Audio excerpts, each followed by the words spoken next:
अन्य पिछड़ा वर्ग ओबीसी की बड़ी आबादी है, जिसमें गोंदिया, भंडारा, नागपुर, चंद्रपुर, वर्धा, अकोला, नासिक और पुणे जैसे प्रमुख जिले शामिल हैं।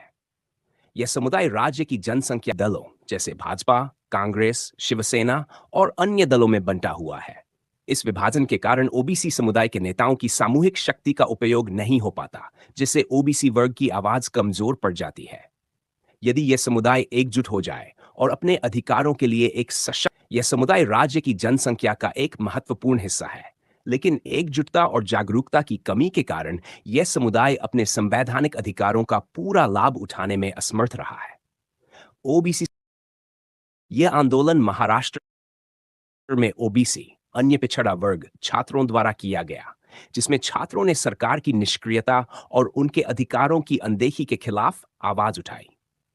नागपुर के संविधान चौक में 22 सितंबर 2024 को एक दिवसीय हड़ताल का आयोजन किया गया, जिसमें छात्रों ने राज्य सरकार से अपनी प्रमुख मांगों को तुरंत पूरा करने का आग्रह किया और चेतावनी दी कि यदि अक्टूबर तक उनकी मांगें नहीं मानी गई तो वे आमरण अनशन शुरू करेंगे। आंदोलन का पृष्ठभूमि: महाराष्ट्र सरकार ने पिछले कुछ वर्षों में सेवडीदात ओबीसी छात्रावासों को शुरू करने का आश्वासन दिया था, लेकिन इन घोषणाओं पर कोई ठोस कार्रवाई नहीं की गई। इस वजह से ओबीसी छात्रों को उच्च शिक्षा प्राप्त करने में कठिनाई हो रही है, क्योंकि छात्रावास की सुविधा के बिना उन्हें शिक्षा प्राप्त करने के लिए जरूरी सुविधाओं का लाभ नहीं मिल रहा है। छात्रावास की उपलब्धता छात्रों के लिए आवश्यक है, ताकि वे अपनी पढ़ाई पर ध्यान केंद्रित कर सकें, विशेष रूप से उन छात्रों के लिए जो आर्थिक रूप से कमजोर हैं।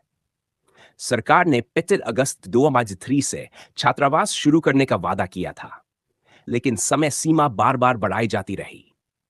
अब तक दिन बार तारीखें बदली जा चुकी हैं, लेकिन कोई ठोस कदम नहीं उठाया गया है।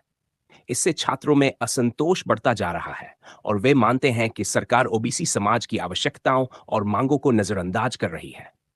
छात्रों की मांग छात्रों की मांगें छात्रों ने इस आंदोलन के जरिए कई प्रमुख मांगें उठाई हैं, जिनमें प्रमुख रूप से ओबीसी छात्रावासों को तुरंत शुरू करना, प्री मैट्रिक छात्रवृत्ति के 750 करोड़ रुपए तुरंत वितरित करना, ओबीसी विभाग के अधिकारी राजेंद्र भुजाड़े का निलंबन रद्द करना और पीएचडी के सभी छात्रों के लिए फेलोशिप की मंजूरी शामिल है।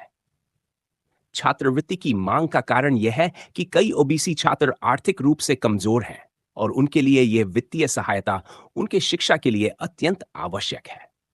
छात्रवृत्ति के वितरण में देरी से छात्रों को शैक्षणिक कठिनाइयों का सामना करना पड़ रहा है। राजेंद्र भुजाड़े का निलंबन रद्द करने की मांग छात्रों के अनुसार अन्यायपूर्ण है, क्योंकि उनका काम ओबीसी छात्रों के अधिकारों की रक्षा के लिए था। पीएचडी छात्रों के लिए फेलोशिप की मांग का कारण यह है कि शोध कार्य के लिए वित्तीय सहायता की आवश्यकता होती है। फेलोशिप के माध्यम से छात्रों को अपने शोध पर ध्यान केंद्रित करने के लिए आर्थिक सहायता मिलेगी, जिससे देश की शिक्षा प्रणाली की गुणवत्ता में सुधार होगा। आंदोलन में शामिल नेता और संगठन: इस उपोषण आंदोलन में कई प्रमुख नेता और छात्र संगठन शामिल हुए। ओबीसी युवा अधिकार मंच के संयोजक उमेश कोराम, विधायक अभिजीत वंजारी, राष्ट्रवादी कांग्रेस के सलील देशमुख, संघर्ष वाहिनी के दीनानाथ वाघमारे और अन्य नेताओं ने इस आंदोलन में भाग लिया और छात्रों की मांगों का समर्थन किया। ओबीसी युवा अधिकार मंच ने इस आंदोलन का आयोजन किया, जिसका उद्देश्य ओबीसी छात्रों की समस्याओं को सरकार के सामने रखना था। विभिन्न संगठनों के नेताओं ने आंदोलन का समर्थन करते हुए सरकार से छात्रों की मांगों को शीघ्र पूरा करने का आह्वान किया, अन्यथा आंदोलन को और भी तेज करने की चेतावनी दी। सरकार की प्रतिक्रिया: इस आंदोलन के प्रति अभी तक सरकार की ओर से कोई ठोस प्रतिक्रिया नहीं आई है, लेकिन ओबीसी छात्रों ने स्पष्ट किया है कि यदि उनकी मांगें अक्टूबर तक पूरी नहीं होती तो वे आमरण अनशन शुरू करेंगे। इससे राज्य सरकार पर दबाव बढ़ रहा है, क्योंकि आंदोलन से अन्य सामाजिक वर्गों में भी असंतोष फैल सकता है। छात्रों का कहना है कि सरकार ओबीसी समाज की न्यायपूर्ण मांगों की अनदेखी कर रही है। छात्रावास जैसी मूलभूत सुविधाओं की अनुपलब्धता से छात्रों को शैक्षणिक और आर्थिक समस्याओं का सामना करना पड़ रहा है। उनका मानना है कि सरकार को ओबीसी समाज की जरूरतों और अधिकारों पर गंभीरता से विचार करना चाहिए। निष्कर्ष: ओबीसी छात्रों का यह आंदोलन उनके अधिकारों और उनकी समस्याओं को उजागर करता है। सरकार की घोषणाओं के बावजूद छात्रावास शुरू न होने और वित्तीय सहायता में देरी के कारण छात्रों को शैक्षणिक कठिनाइयों का सामना करना पड़ रहा है। अगर सरकार ने जल्द ही छात्रों की मांगों पर ध्यान नहीं दिया, तो यह आंदोलन और तेज हो सकता है, जिससे राज्य में शिक्षा के क्षेत्र में अस्थिरता पैदा हो सकती है। महाराष्ट्र के कई जिलों में ओडिसी और अन्य पिछड़ा वर्ग ओबीसी की बड़ी आबादी है, जिसमें गोंदिया, भंडारा, नागपुर, चंद्रपुर, वर्धा, अकोला, नासिक और पुणे जैसे प्रमुख जिले शामिल हैं।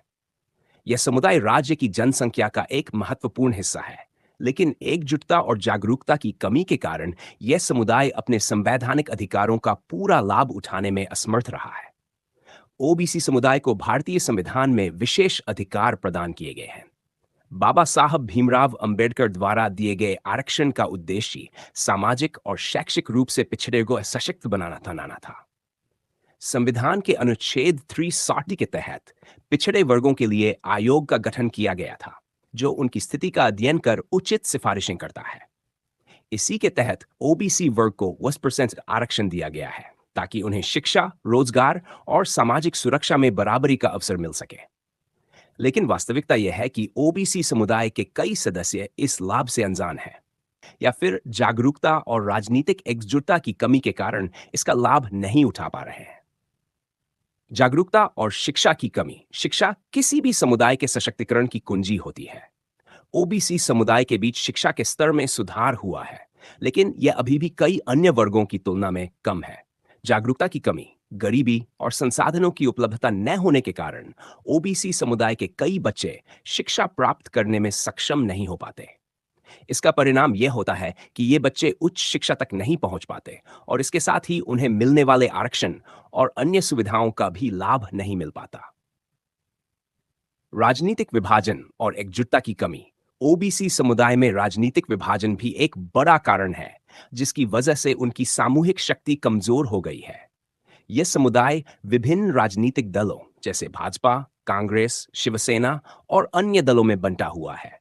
इस विभाजन के कारण ओबीसी समुदाय के नेताओं की सामूहिक शक्ति का उपयोग नहीं हो पाता, जिससे ओबीसी वर्ग की आवाज कमजोर पड़ जाती है। यदि यह समुदाय एकजुट हो जाए और अपने अधिकारों के लिए एक सशक्त राजनीतिक और सामाजिक मोर्चा बनाए, तो उन्हें संविधान में दिए गए अधिकारों का पूरा लाभ मिल सकता है। समाधान। एकजुटता और जागरूकता बढ़ाने की आवश्यकता। इस स्थिति से निपटने के लिए ओबीसी समुदाय को जागरूकता और शिक्षा के महत्व को समझना होगा। इसके लिए कुछ महत्वपूर्ण कदम उठाए जा सकते हैं। 1. शैक्षिक जागरूकता अभियान। ओबीसी समुदाय के बीच शिक्षा का प्रचार प्रसार करना अत्यंत महत्वपूर्ण है। इसके लिए स्थानीय स्तर पर शैक्षिक संस्थानों, सरकारी योजनाओं और गैर सरकारी संगठनों के माध्यम से शैक्षिक सेमिनार और कार्यशालाएं आयोजित की जा सकती हैं।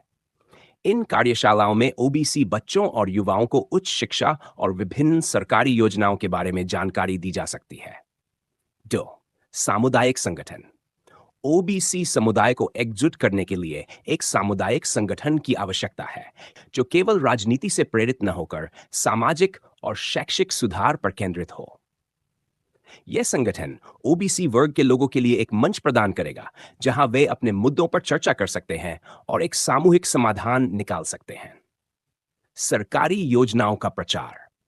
ओबीसी समुदाय के लोगों को सरकारी योजनाओं और लाभों के बारे में जानकारी देना अत्यंत आवश्यक है। इसके लिए पंचायत स्तर पर जागरूकता अभियान चलाए जा सकते हैं, जहां ओबीसी वर्ग के लोगों को उनके अधिकारों और योजनाओं की जानकारी दी जा सके। यह सुनिश्चित करना भी जरूरी है कि योजनाओं का सही क्रियान्वयन हो और ओबीसी वर्ग तक उनका लाभ पहुंच सके। सार राजनीतिक एकजुटता।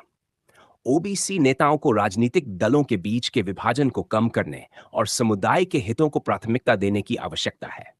यदि ओबीसी समुदाय के नेता एक मंच पर आकर एक सशक्त राजनीतिक मोर्चा बनाएंगे, तो उनकी आवाज अधिक प्रभावशाली होगी और उन्हें न केवल आरक्षण बल्कि अन्य सामाजिक और आर्थिक अधिकारों का भी लाभ मिलेगा।